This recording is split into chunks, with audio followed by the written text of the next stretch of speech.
In our headlines on this Tuesday, January 13th, here in South Korea. President Lee Jae-myung and Japanese Prime Minister Sanae Takaichi are meeting today, this time in the Japanese prefecture of Nara, to address a wide range of bilateral and international issues. And the Seoul Central District Court resumes its hearing of closing arguments on the trial of former President Yoon Suk-yeol on rebellion charges in connection with his declaration of martial law on December 3, 2024. Meanwhile, the Trump administration is exploring its options for diplomacy with the Iranian leadership, even as it keeps open possible military intervention amid news of brutal crackdowns against protesting Iranians by their government. We start our newscast in Japan today, where President Lee Jae-myung and Japanese Prime Minister Sanae Takaichi are meeting again, following their first encounter here in South Korea on the margins of the APEC leaders' meeting in late October. I have our top office correspondent Yoon Jung-min live on the line. Jung-min, do start us off then. Sunny, the talks began with the leaders stressing the importance of bilateral cooperation. Take a listen. 우리가 한때 아픈 과거의 경험을 갖고 있긴 하지만 한일 국교 정상화가 된 지도 이제 환갑 60이 지났고 앞으로도 이 복잡하고 어지러운 국제 질서 속에서 우리가 새로운 더 나은 상황을 향해서 나아가야 하기 때문에 한일 간의 협력 관계는 그 어느 때보다도 그 어떤 것보다도 중요하다고 생각합니다. I had an in-depth discussion with you, Mr. President, on the strategic importance of the Japan-Korea relationship.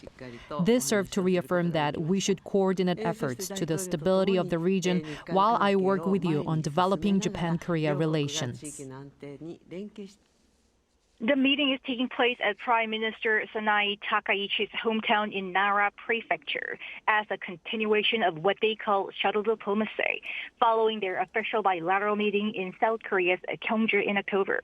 It's also her constituency, and the Blue House says it's unusual for a Japanese leader to invite their foreign counterpart to their electoral district. Today's meeting included a joint press conference and a dinner hosted by the Prime Minister. President Lee Jae-myung and First Lady Kim Hae-kyung arrived in Japan this morning for a two-day visit.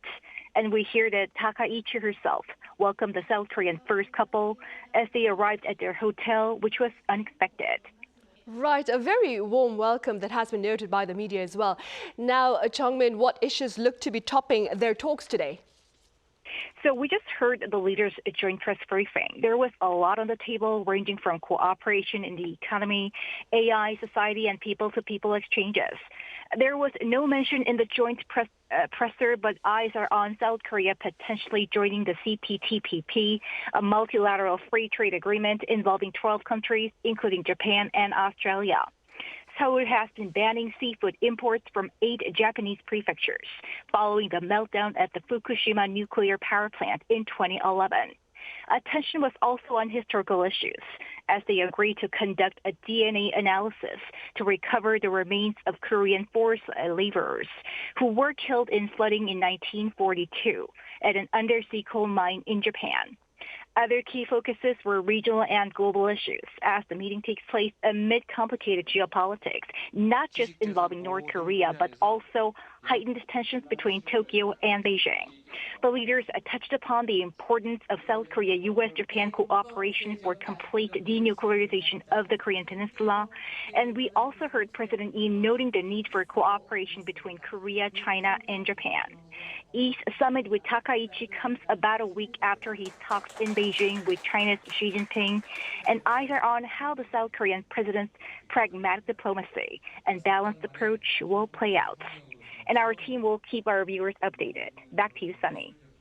All right, Jung-min, thank you for details from the latest face-to-face between the leaders of South Korea and Japan taking place on this Tuesday in the Japanese prefecture of Nara.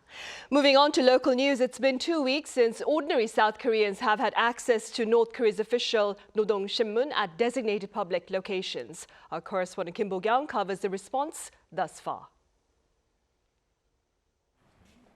The North Korean regime's publications were long considered difficult or even prohibited to access in the South. Classified as special publications, they required special procedures to read. Now those procedures are being relaxed. For the first time since the National Intelligence Service restricted access 55 years ago, South Korea has reclassified North Korea's state-run Rodong Sinmun newspaper as a general publication. From today, when visiting institutions that handle special materials, you can read Rodong Sinmun just like a regular publication without any separate identity verification or application procedures.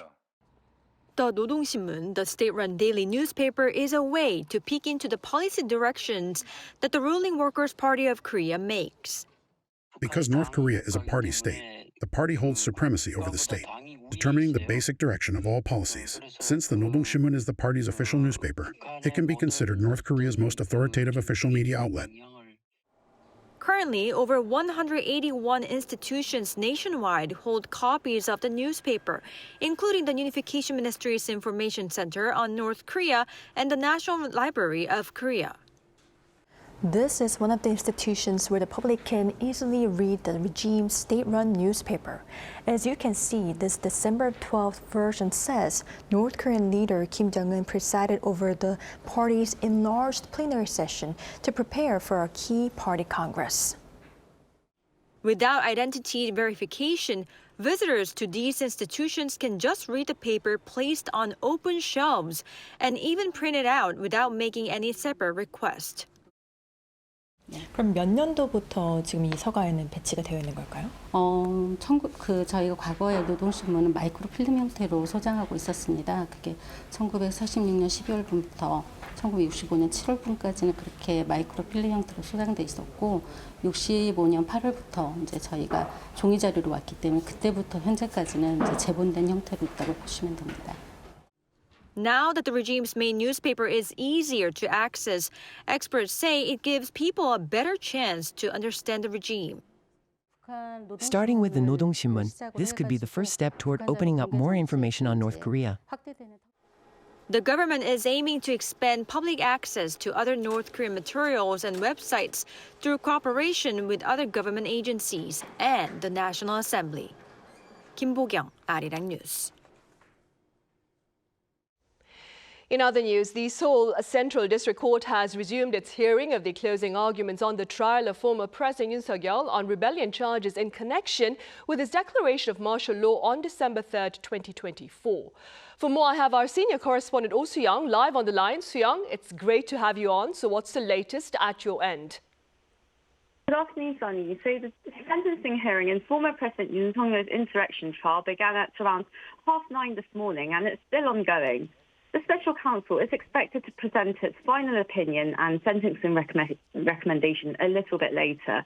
Yoon's, of course, charged with leading an insurrection by declaring emergency martial law without meeting constitutional or statutory requirements, and then deploying military and police forces to the National Assembly and other key state institutions. Under the Criminal Act, the statutory punishment for leading an insurrection is limited to three options: the death penalty, life imprisonment with labour, or life imprisonment without labour. And according to local reporting, the Special Counsel isn't considering the final option. So that really narrows down the decision to whether to seek the death penalty or life imprisonment with labour. And the conclusion is expected to be presented today. Right, I see. Soo-young, last Friday was supposed to be the final hearing, but proceedings were delayed to this Tuesday. Will the hearing end today? Yes, the court planned to conclude arguments on January 9th. The hearing began that morning and, lasted roughly 15 hours, ending shortly after midnight. And a significant portion of that time, around 8 hours, was taken up by evidence examination from the former Defense Minister Kim Yong-yeon, who is one of the co-defendants. As a result, the Special Counsel was unable to present its sentencing request, and arguments were therefore not formally closed. Thus, the presiding judge has made it clear that today's hearing must end no matter what. But even so, today's schedule actually remains quite tight. Former President Yoon's side estimates about 6 hours for evidence review and final arguments. The Special Counsel plans around 2 hours for its final opinion and sentencing recommendation. also pending a statement from other defendants, including the former defense minister and former National Police Agency Commissioner Cho Ji-woo. As each defendant is entitled to present both a final defense and a final statement, this could well push proceedings later to the night once again. Right. That being said, Seung, former President Yoon Suk-yeol, he's also expected to deliver his final statement today. What can we expect? Well, as usual, quite a lengthy final statement. Reportedly, he's been preparing this personally, and it's running dozens of pages. He's expected to reject the notion that the declaration of martial law automatically constitutes insurrection. His long-standing position, of course, has been that his actions were constitutional in response to what he's described as a national crisis, including legislative actions by the opposition at the time. Yoon may again describe that he called a martial law as a warning or a message which is distinct from a full-fledged martial law, so he claims. The Constitutional Court last year previously rejected these arguments in its impeachment ruling, but today's hearing determines how the criminal court would evaluate them under the Criminal Act. And of course, the verdict is expected next month.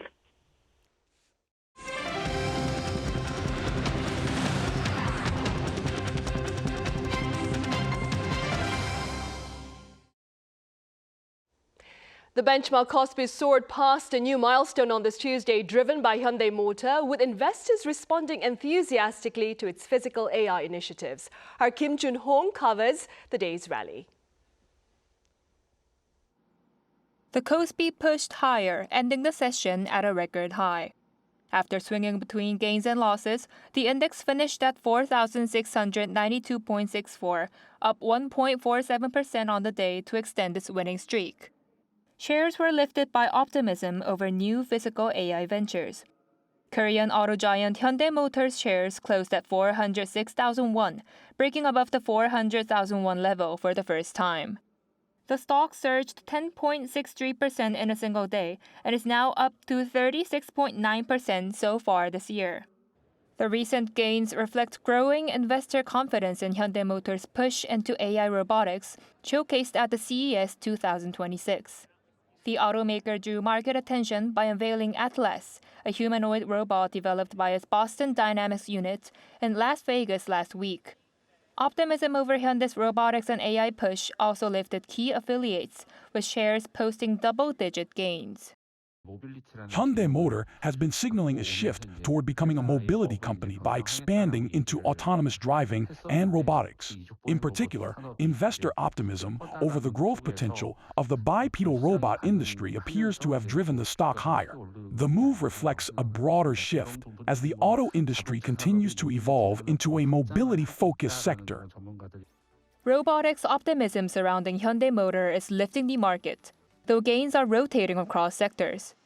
Chip stocks are easing on profit-taking, while gains are being seen in sectors such as batteries, shipbuilding, and defense. Analysts say the rotation toward non-chip sectors is supporting expectations that the KOSPI may enter the 5,000 range in the first quarter. Kim Jun-hong, Arirang News. Meanwhile, gold prices raced to a record high on Monday, with February futures hitting $4,638 per ounce, up 3.1% from the day prior. Silver futures for March also hit an all-time high on the same day, as it surged 8.2% to $85.8 per ounce. Pundits are linking the latest rallies to market uncertainties, including the fate of the U.S. Federal Reserve. Now, this past weekend, Federal Reserve Chairman Jerome Powell said the Justice Department had served the central bank subpoenas related to the renovation of its headquarters. Powell added that the move was politically motivated amid disagreements with the Trump administration over the interest rate decisions. And the Trump administration is weighing its options for diplomacy with the Iranian leadership, even as it keeps open a potential military intervention amid reports of brutality against protesting Iranians by their government. Our Lee Sing-jae has the latest. U.S. President Donald Trump says Iran is seeking negotiations with Washington after he warned of possible military strikes over Tehran's violent crackdown on nationwide protests that activists say have killed at least 599 people. Trump made the remarks as tensions between the two countries reached a new high following days of deadly unrest across Iran and growing international pressure on the government in Tehran. Iran has not directly responded to Trump's claim that it wants to negotiate. However, the comments came shortly after the foreign minister of Oman, a longtime mediator between Washington and Tehran, traveled to Iran over the weekend, fueling speculation that the back-channel talks may be underway. What Iran could realistically offer remains unclear. Trump has demanded strict limits on Iran's nuclear program and its ballistic missile arsenal, both of which Tehran says are essential to its national defense. In Washington, the Trump administration continued to warn that military action remains a possibility. White House Press Secretary Caroline Leavitt said Monday that diplomacy is always the first option, but that airstrikes are on the table. Diplomacy is always the first option for the president. However, with that said, the president has shown he's unafraid to use military options if and when he deems necessary, and nobody knows that better than Iran. Large-scale protests and riots have shaken Iran for days. Security forces have responded with a lethal crackdown that activists say has killed hundreds. Iranian authorities say dozens of security personnel have also been killed, though those figures are difficult to verify because of the nationwide internet blackout. Opposition groups insist the true death toll is higher and includes large numbers of protesters. Lee Seung-jae, Arirang News. Back on the local front, morning commute was severely disrupted on this Tuesday here in the capital region as unionized bus workers launched a full strike after their talks with management collapsed overnight. Our Park Konu reports. Commuters in Seoul woke up to uncertainty on Tuesday morning after the Seoul City Bus Workers Union announced an indefinite strike beginning at 4 a.m. after wage negotiations broke down. That means the operation of around 7,000 buses in Seoul has ground to a halt. And that has caused widespread inconvenience for Seoul residents. I waited for about 20 minutes without knowing about the strike. Another woman nearby said she waited 30 minutes. It's already past my work start time, and I'm very late because of the delay. The strike comes after the union and management failed to reach a consensus after over 10 hours of marathon talks on their final wage and collective bargaining agreement on Monday at the Seoul Regional Labor Relations Commission. The dispute began in 2024 when the Supreme Court ruled that bonuses should be included as part of ordinary wages, a decision that's become a recurring point of contention in negotiations. Management at Seoul City Bus kept its stance on revising the current wage system by including bonuses into base pay rather than recognizing them as part of ordinary wages to keep labor costs manageable while offering a wage increase of over 10%. That was countered by the union asking that the bonus issue be excluded from the talks, while demanding a 3% raise and also calling for an extension of the retirement age to 65. Management said that could lead to an effective wage increase of around 20% if the bonuses are recognized as ordinary wages, arguing it was unacceptable. Mediators suggested resolving the bonus issue through legal channels and proposed an interim wage increase of 0.5%, which the union rejected, leading to the strike. We saw no sincere effort from either representatives of Seoul City or management. That left us no choice but to strike, and we don't know how long it will continue. We're very frustrated that negotiations collapsed despite our proposal that we believe exceeded the standards set by other local governments. As the strike continues, Seoul City has rolled out emergency measures, including expanded subway services and free shuttle buses connecting subway stations. The city said it will make every effort to minimize inconvenience for residents, while also urging the union to consider the public and return to work as soon as possible. Park Konu, Arirang News. Meanwhile, sales of Korea's museum goods hit a fresh high last year amid growing interest in K-culture. According to the National Museum Foundation of Korea earlier on this Tuesday, sales of its merchandise brand totaled $28 million in 2025, nearly double that of 2024. The popularity of its merchandise also reportedly resulted in greater foot traffic to the National Museum of Korea, which drew 6.5 million visitors last year. This year, the foundation plans to expand its presence in the global market by partnering with overseas museums and linking its products with major international events, such as this year's Winter Olympics in Italy.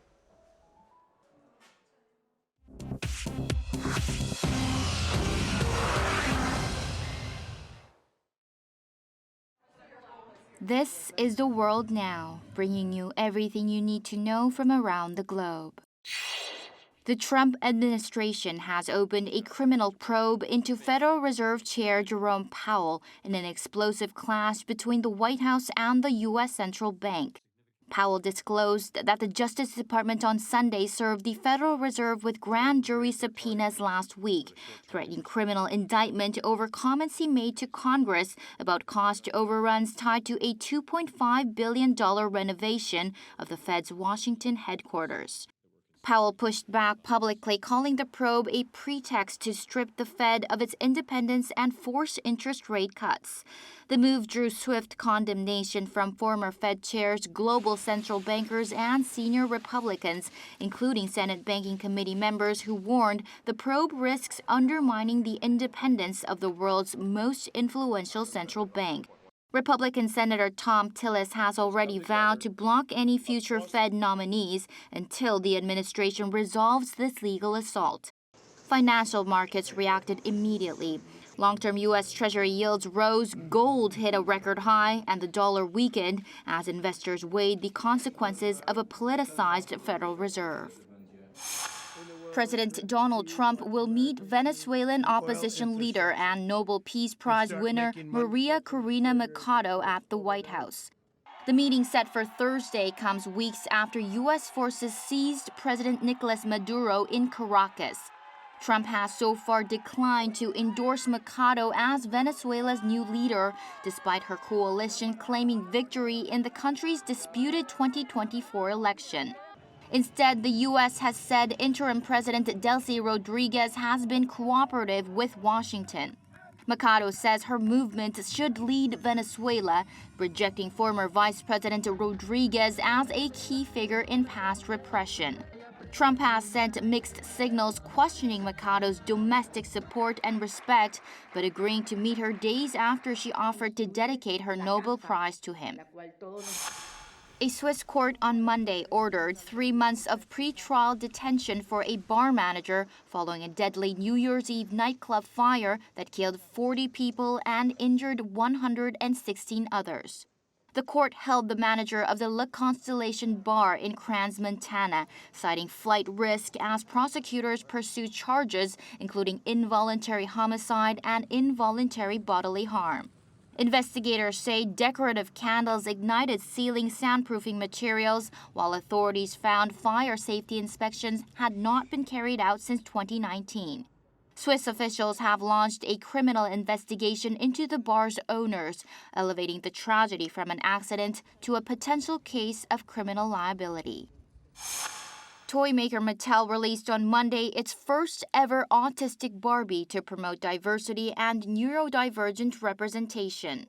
Mattel developed the doll over more than 18 months with the Autistic Self-Advocacy Network, designing features to reflect how some autistic people experience the world, including reduced eye contact, sensory tools, and noise-canceling headphones.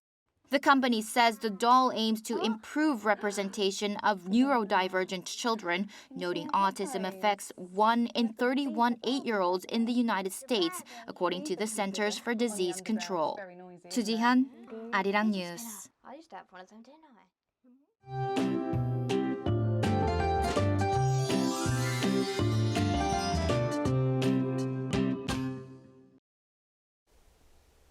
The snow clouds have now cleared away, but cold winds started blowing from the afternoon. Temperatures are expected to keep dropping, plunging to around minus 10 degrees Celsius by tomorrow morning. Cold wave advisories have been issued in many parts of the country. Skies will be mostly clear, but dry weather advisories continue along the East Coast. Combined with strong wind advisories in that area, even small fires could quickly spread, so extra care is necessary to prevent wildfires. Many areas will have a freezing morning tomorrow, with Seoul and Daejeon at minus 9 degrees, Gyeongju at minus 7 degrees. Seoul will rise up to only 1 degree even during the day, while Gwangju and Busan will reach 9 degrees. On Thursday, rain is forecast across most parts of the country, while heavy snow is expected in inland areas of Gangwon-do province. That's all for Korea. Here are the weather conditions around the world.